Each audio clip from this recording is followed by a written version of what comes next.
بسم الله الرحمن الرحيم إن عدة الشهور عند الله 12 شهرا في كتاب الله يوم خلق السماوات والأرض منها 4 حرم ذلك دين القيم فلا تظلموا فيهن أنفسكم۔ سامعین محترم، ہمارا موضوع گفتگو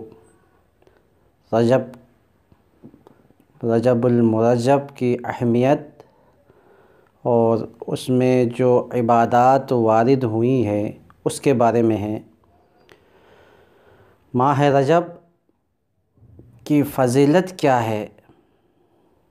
کیونکہ رجب کے مہینے کا آمد ہے، تو میں چاہتا ہوں کہ اس رجب کے مہینے کی فضیلت کو بیان کر کے مومنین کو ایک بطور تحفہ ہدیہ کروں کہ لوگ اس کی اہمیت کو سمجھے اور اس میں جو عبادات وارد ہوئے ہیں اس کو درک کر سکے۔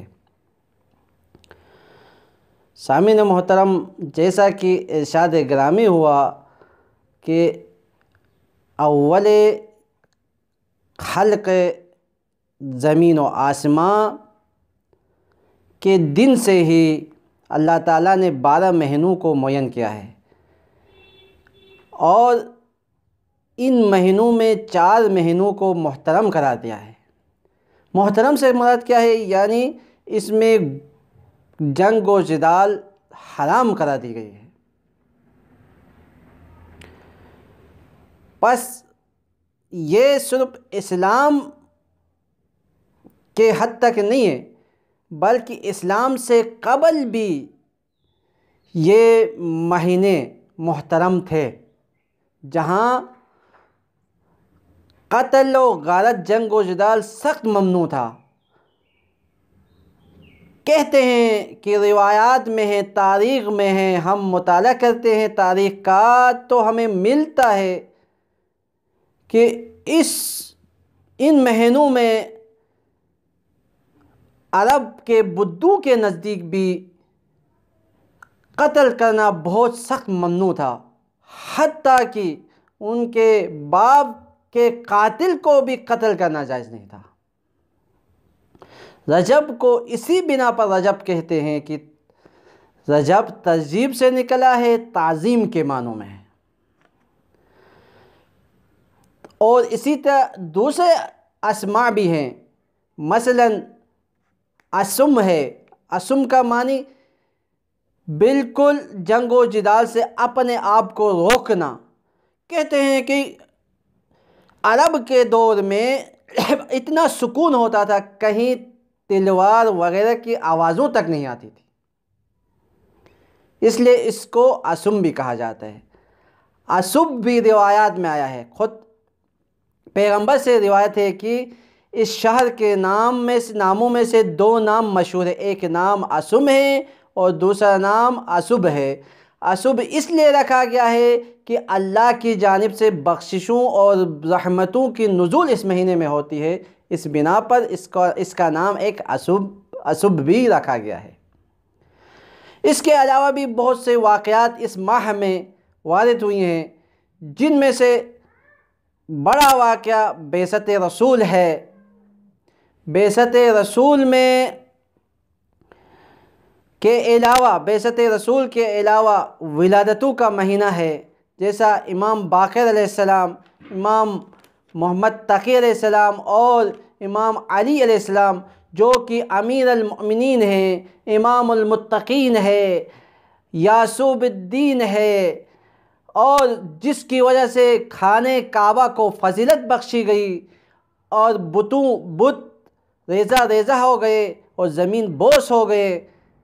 ایسی شخصیت، ایسے امام کی ولادت اسی مہینے میں ہوئی ہے، کیوں نہ فضیلت ہو اس مہینے کی۔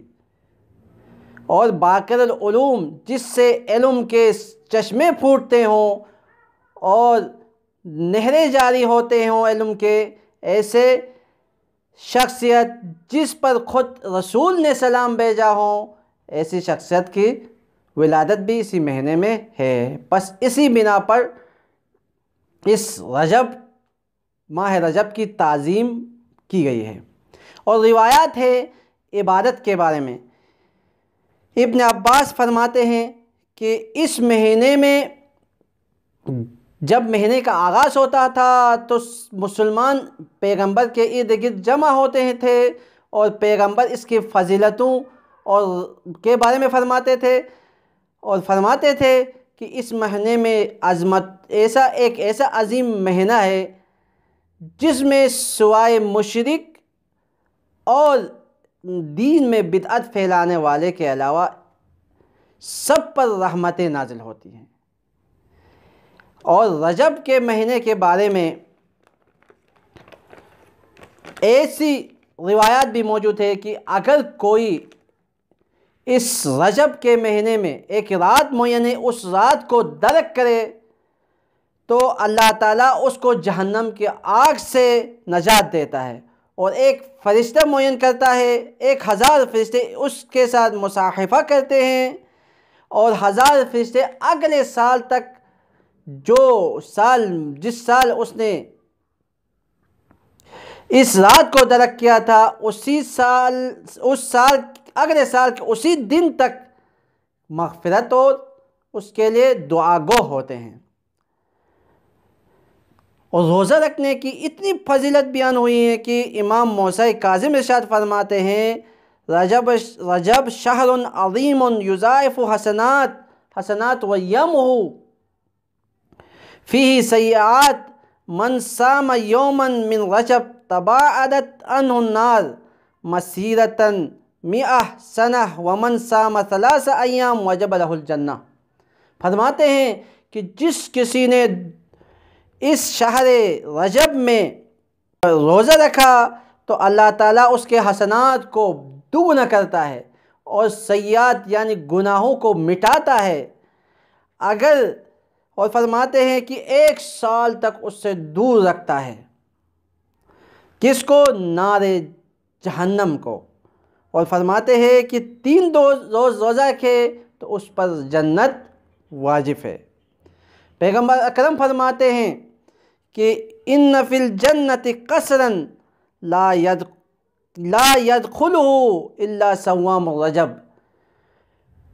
فرماتے ہیں کہ جنت میں ایک محل ہے، اس محل میں کوئی بھی شخص داخل نہیں ہو سکتا مگر وہ شخص جس نے رجب کے مہینے میں روزہ رکھا ہے، وہ اس محل میں داخل ہوگا۔ کتنی فضیلت ہے اس ماہ رجب میں۔ آخری روایت آپ کے خدمت میں ذکر کرتے جاؤں، جس میں امام رضا علیہ السلام سے روایت ہے اس شہر رمضان کی فضیلت میں، اور جو شخص اس رمضان میں روزہ رکھے گا اس کے بارے میں فرماتے ہیں من صام یومین من رجب رضی اللہ عنہ یوم یلقاہ ومن صام 3 ایام من رجب رضی اللہ عنہ وارضاہ وارضا عنہ خصمائہ یوم یلقاہ ومن صام 7 ایام من رجب سد عنہ ابواب الجہنم ومن صام 8 من الرجب فتحت لہ ابواب الجنہ۔ فرماتے ہیں کہ جو بھی شخص اس ماہ رجب میں 2 دن روزہ رکھے گا اس سے ملاقات والی دن اللہ تعالیٰ اس سے راضی ہو جائے گا، اور جو شخص 3 دن روزہ رکھے اس سے خود اللہ بھی راضی ہوگا، اس کا خصم مقابل جو دشمن ہے، چاہے دشمنی جس حیثیت سے بھی ہو، اللہ تعالیٰ اس سے راضی کروائے گا اور وہ شخص اس سے راضی ہوگا۔ اور جو 7 دن روزہ رکھے، اس میں 2 طرح کی روایتیں ذکر ہوئی ہیں۔ بعض روایتوں میں ذکر ہے کہ جو 7 دن روزہ رکھے اس کے لیے آسمان کے 7 دروازے کھلیں گے، اور بعض روایت میں ہے کہ جہنم کے 7 دروازے بند ہو جائیں گے، اور جنت کے 8 دروازے اس کے لیے کھل جائیں گے۔ اور اس شہر میں ایسی فضیلت بھی ذکر ہے، ایسی دعائیں مستجب دعائیں اور اعمال بھی ہیں، جیسا کہ داؤد ہے، اس میں باقاعدہ بہت مجرب اور دعا ہے، عمل ہے۔ فرماتے ہیں کہ اگر کوئی اس مہینے میں داؤد والا عمل انجام دے تو اگر کوئی شخص قید ہیں، خود قید ہیں، یا اس کا کوئی رشتہ دار وغیرہ قید ہیں، تو اس عمل کے صدقے میں وہ اسے آزادی مل جائے گی۔ بس اللہ تعالیٰ سے دعا ہے کہ ہمیں اس ماہ رجب کو سمجھنے، اس کی فضیلت کو درک کرنے، اس کے عبادات کو درک کرنے کہ اللہ تعالیٰ ہمیں توفیق عطا فرمائے۔ وآخر الدعوانا ان الحمد للہ رب العالمین۔